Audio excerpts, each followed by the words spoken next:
پھر ذرا میرے سوالات کے جواب دیتے جائیے۔ آپ اس نوکر کے متعلق کیا کہیں گے جو آقا کی مقرر کی ہوئی ڈیوٹی پر جانے کے بجائے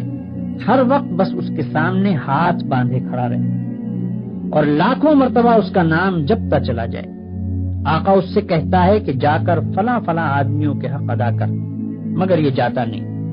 بلکہ وہیں کھڑے کھڑے آقا کو چھپ چھپ کر 10 سلام کرتا ہے اور پھر ہاتھ باندھ کر کھڑا ہو جاتا ہے۔ آقا اسے حکم دیتا ہے کہ جا اور فلاں فلاں خرابیوں کو مٹا دے، مگر یہ 1 انچ وہاں سے نہیں ہٹتا اور سجدے پر سجدے کیے چلا جاتا ہے۔ آقا حکم دیتا ہے کہ چور کا ہاتھ کاٹ دے، یہ حکم سن کر بس وہیں کھڑے کھڑے نہایت خوش الہانی کے ساتھ چور کا ہاتھ کاٹ دے، چور کا ہاتھ کاٹ دے 20 مرتبہ پڑھتا رہتا ہے، مگر ایک دفعہ بھی اس نظام حکومت کے قیام کی کوشش نہیں کرتا جس میں چور کا ہاتھ کاٹا جا سکے۔ کیا آپ کہہ سکتے ہیں کہ یہ شخص حقیقت میں آقا کی بندگی کر رہا ہے؟ اگر آپ کا کوئی ملازم یہ رویہ اختیار کرے تو میں نہیں جانتا ہوں کہ آپ اسے کیا کہیں گے، مگر حیرت ہے آپ پر کہ خدا کا جو نوکر ایسا کرتا ہے آپ اسے بڑا عبادت گزار کہتے ہیں۔ یہ ظالم صبح سے شام تک خدا جانے کتنی مرتبہ قرآن شریف میں خدا کے احکام پڑھتا ہے، مگر ان احکام کو بجا لانے کے لیے اپنی جگہ سے جنبش تک نہیں کرتا، بلکہ نفل پر نفل پڑھے جاتا ہے، 1000 دانہ تسبیح پر خدا کا نام جپتا ہے اور خوش الہانی کے ساتھ قرآن کی تلاوت کرتا رہتا ہے۔ آپ اس کی یہ حرکتیں دیکھتے ہیں اور کہتے ہیں کہ کیسا زاہد عابد بندہ ہے۔ یہ غلط فہمی صرف اس وجہ سے ہے کہ آپ عبادت کا صحیح مطلب نہیں جانتے۔ ایک اور نوکر ہے جو رات دن ڈیوٹی تو غیروں کی انجام دیتا ہے، احکام غیروں کے سنتا اور مانتا ہے، قانون پر غیروں کے عمل کرتا ہے اور اپنے اصلی آقا کے فرمان کی ہر وقت خلاف ورزی کیا کرتا ہے، مگر سلامی کے وقت آقا کے سامنے حاضر ہو جاتا ہے اور زبان سے آقا ہی کا نام جپتا رہتا ہے۔ اگر آپ میں سے کسی شخص کا نوکر یہ طریقہ اختیار کرے تو آپ کیا کریں گے؟ کیا آپ اس کی سلامی کو اس کے منہ پر نہ مار دیں گے؟ جب وہ زبان سے آپ کو آقا اور مالک کہے گا تو کیا آپ فوراً یہ جواب نہ دیں گے کہ تو پرلے درجے کا جھوٹا اور بے ایمان ہے، تنخواہ مجھ سے لیتا ہے اور نوکری دوسروں کی کرتا ہے، زبان سے مجھے آقا کہتا ہے اور حقیقت میں میرے سوا ہر ایک کی خدمت کرتا پھرتا ہے؟ یہ تو ایک معمولی عقل کی بات ہے جسے آپ میں سے ہر شخص سمجھ سکتا ہے، مگر کیسی حیرت کی بات ہے کہ جو لوگ رات دن خدا کے قانون کو توڑتے ہیں، کفار و مشرکین کے احکام پر عمل کرتے ہیں اور اپنی زندگی کے معاملات میں خدا کے احکام کی کوئی پرواہ نہیں کرتے، ان کی نماز اور روزے اور تسبیح اور تلاوت قرآن اور حج و زکوٰۃ کو آپ خدا کی عبادت سمجھتے ہیں۔ یہ غلط فہمی بھی اسی وجہ سے ہے کہ آپ عبادت کے اصل مطلب سے ناواقف ہیں۔ ایک اور نوکر کی مثال لیجیے۔ آقا نے اپنے نوکروں کے لیے جو وردی مقرر کی ہے یہ ٹھیک ناپ تول کے ساتھ اس وردی کو پہنتا ہے، بڑے ادب اور تعظیم کے ساتھ آقا کی خدمت میں حاضر ہوتا ہے، ہر حکم کو سن کر اس طرح جھک کر بصر و چشم کہتا ہے کہ گویا اس سے بڑھ کر اطاعت گزار خادم کوئی نہیں، سلامی کے وقت سب سے آگے جا کر کھڑا ہوتا ہے اور آقا کا نام جپنے میں تمام نوکروں سے بازی لے جاتا ہے، مگر دوسری طرف یہی شخص آقا کے دشمنوں اور باغیوں کی خدمت بجا لاتا ہے، آقا کے خلاف ان کی سازشوں میں حصہ لیتا ہے اور آقا کے نام کو دنیا سے مٹانے میں جو کوشش بھی وہ کرتے ہیں اس میں یہ کمبخت ان کا ساتھ دیتا ہے۔ رات کے اندھیرے میں تو آقا کے گھر میں نقم لگاتا ہے اور صبح بڑے وفادار ملازموں کی طرح ہاتھ باندھ کر آقا کی خدمت میں حاضر ہو جاتا ہے۔ ایسے نوکر کے متعلق آپ کیا کہیں گے؟ یہی نہ کہ وہ منافق ہے، باغی ہے، نمک حرام ہے، مگر خدا کے جو نوکر ایسے ہیں ان کو آپ کیا کہیں گے؟ آپ سمجھتے ہیں کہ ہاتھ باندھ کر قبلہ رو کھڑے ہونا، گھٹنوں پر ہاتھ رکھ کر جھکنا، زمین پر ہاتھ ٹیک کر سجدہ کرنا اور چند مقرر الفاظ زبان سے ادا کرنا، بس یہی چند افعال اور حرکات بجائے خود عبادت ہیں؟ آپ سمجھتے ہیں کہ رمضان کی پہلی تاریخ سے شوال کا چاند نکلنے تک روزانہ صبح سے شام تک بھوکے پیاسے رہنے کا نام عبادت ہے؟ آپ سمجھتے ہیں کہ قرآن کے چند رکوع زبان سے پڑھ دینے کا نام عبادت ہے؟ آپ سمجھتے ہیں کہ مکہ معظمہ جا کر کعبے کے گرد طواف کرنے کا نام عبادت ہے؟ غرض آپ نے چند افعال کی ظاہری شکلوں کا نام عبادت رکھ چھوڑا ہے، اور جب کوئی شخص ان شکلوں کے ساتھ ان افعال کو ادا کر دیتا ہے تو آپ خیال کرتے ہیں کہ اس نے خدا کی عبادت کر دی اور اس کی تخلیق کا مقصد پورا ہو گیا، اب وہ اپنی زندگی میں آزاد ہے کہ جو چاہے کرے۔ لیکن اصل حقیقت یہ ہے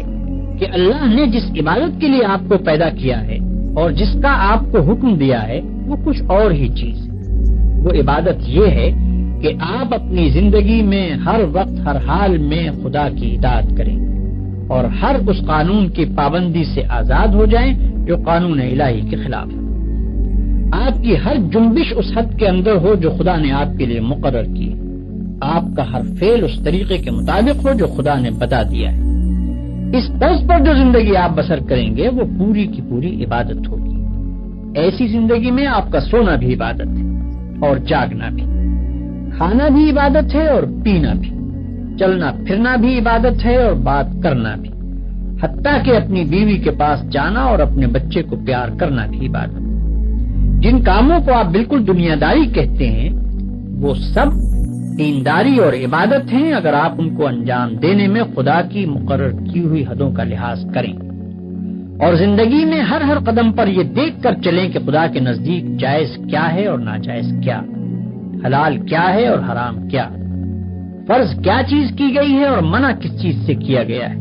کس چیز سے خدا خوش ہوتا ہے اور کس سے ناراض ہوتا ہے۔ مثلاً آپ روزی کمانے کے لیے نکلتے ہیں، اس کام میں بہت سے مواقع ایسے بھی آتے ہیں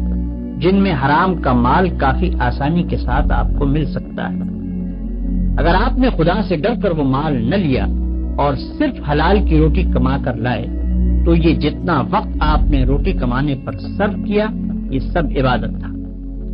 اور یہ روٹی گھر لا کر جو آپ نے خود کھائی اور اپنی بیوی بچوں اور خدا کے مقرر کیے ہوئے دوسرے حقداروں کو کھلائی، اس سب پر آپ اجر و ثواب کے مستحق ہو گئے۔ آپ نے اگر راستہ چلنے میں کوئی پتھر یا کانٹا ہٹا دیا اس خیال سے کہ خدا کے بندوں کو تکلیف نہ ہو تو یہ بھی عبادت ہے۔ آپ نے اگر کسی بیمار کی خدمت کی یا کسی اندھے کو راستہ چلایا یا کسی مصیبت زدہ کی مدد کی تو یہ بھی عبادت ہے۔ آپ نے اگر بات چیت کرنے میں جھوٹ سے، غیبت سے، بدگوئی اور دل آزاری سے پرہیز کیا اور خدا سے ڈر کر صرف حق بات کی تو جتنا وقت آپ نے بات چیت میں صرف کیا وہ سب عبادت میں صرف ہوا۔ بس خدا کی اصلی عبادت یہ ہے کہ ہوش سنبھالنے کے بعد سے مرتے دم تک آپ خدا کے قانون پر چلیں اور اس کے احکام کے مطابق زندگی بسر کریں۔ اس عبادت کے لیے کوئی وقت مقرر نہیں ہے، یہ عبادت ہر وقت ہونی چاہیے۔ اس عبادت کی کوئی ایک شکل نہیں ہے، ہر کام اور ہر شکل میں اسی کی عبادت ہونی چاہیے۔ جب آپ یہ نہیں کہہ سکتے کہ میں فلاں وقت خدا کا بندہ ہوں اور فلاں وقت اس کا بندہ نہیں ہوں تو آپ یہ بھی نہیں کہہ سکتے کہ فلاں وقت خدا کی بندگی و عبادت کے لیے ہے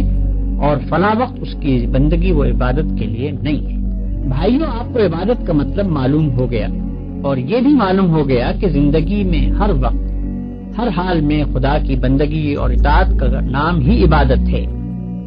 اب آپ پوچھیں گے کہ یہ نماز، روزہ اور حج وغیرہ کیا چیزیں ہیں؟ اس کا جواب یہ ہے کہ دراصل یہ عبادتیں جو اللہ نے آپ پر فرض کی ہیں ان کا مقصد آپ کو اس بڑی عبادت کے لیے تیار کرنا ہے جو آپ کو زندگی میں ہر وقت ہر حال میں ادا کرنی چاہیے۔ نماز آپ کو دن میں 5 وقت یاد دلاتی ہے کہ تم اللہ کے بندے ہو، اسی کی بندگی تمہیں کرنی چاہیے۔ روزہ سال میں 1 مرتبہ پورے 1 مہینے تک آپ کو اسی بندگی کے لیے تیار کرتا ہے۔ زکوٰۃ آپ کو بار بار توجہ دلاتی ہے کہ یہ مال جو تم نے کمایا ہے یہ خدا کا عطیہ ہے، اس کو صرف اپنے نفس کی خواہشات پر صرف نہ کر دو بلکہ اپنے مالک کا حق ادا کرو۔ حج دل پر خدا کی محبت اور بزرگی کا ایسا نقش بٹھاتا ہے کہ اگر 1 مرتبہ وہ بیٹھ جائے تو تمام عمر اس کا اثر دل سے دور نہیں ہو سکتا۔ ان سب عبادتوں کو ادا کرنے کے بعد اگر آپ اس قابل ہو گئے کہ آپ کی ساری زندگی خدا کی عبادت بن جائے تو بلا شبہ آپ کی نماز نماز ہے اور روزہ روزہ ہے، زکوٰۃ زکوٰۃ ہے اور حج حج ہے۔ لیکن اگر یہ مقصد پورا نہ ہوا تو محض رکوع اور سجدہ کرنے اور بھوک پیاس کے ساتھ دن گزارنے اور حج کی رسمیں ادا کر دینے اور زکوٰۃ کی رقم نکال دینے سے کچھ حاصل نہیں۔ ان ظاہری طریقوں کی مثال تو ایسی ہے جیسے ایک جسم کہ اگر اس میں جان ہے اور وہ چلتا پھرتا اور کام کرتا ہے تو بلا شبہ ایک زندہ انسان ہے، لیکن اگر اس میں جان ہی نہیں تو وہ ایک مردہ لاش۔ مردے کے ہاتھ، پاؤں، آنکھ، ناک سبھی کچھ ہوتے ہیں مگر اس میں جان نہیں ہوتی، اس لیے تم اسے مٹی میں دبا دیتے ہو۔ اسی طرح اگر نماز کے ارکان پورے ادا ہوں یا روزے کی شرطیں پوری ادا کر دی جائیں مگر خدا کا خوف، اس کی محبت اور اس کی وفاداری و اطاعت نہ ہو جس کے لیے نماز اور روزہ فرض کیا گیا ہے، تو وہ بھی ایک بے جان چیز ہوگی۔